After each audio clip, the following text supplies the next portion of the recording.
thing I think about is, yes, global collaboration with design teams. So we have offices in Hong Kong, Amsterdam, Shanghai, Singapore, here on the West Coast. So how do you maintain that single spirit? That's always a good example and a good theme. So you can do it by getting together once a year and having shared workshops and around certain themes to inspire and to get people, you know, continuously inspired in a process way of working as well. So that's connecting all those individuals in a sort of a spirit. So I think there's a very strong spirit in the organization of Philips Design, for instance, that is almost independent of who's in charge. That is just about a culture and a way of thinking and a way of and Stefano explained it very well, our former leader, who's in the meantime retired and working somewhere else at the moment.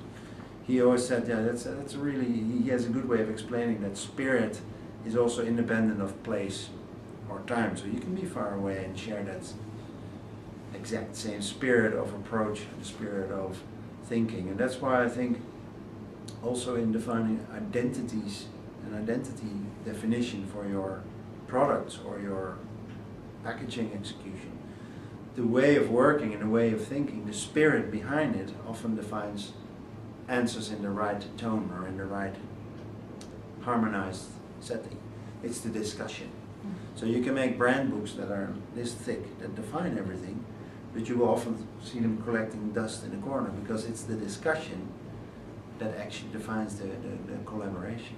And I think that's a very magical thing. That it's also interesting to work in a world with engineers and with far more rational people who are very much able to think in ways that we are not able to see those two things collaborate together. So then you're talking about collaboration outside of Philips Design with, I think, the greater integrated community, engineering, the right brain, left brain kind of combination.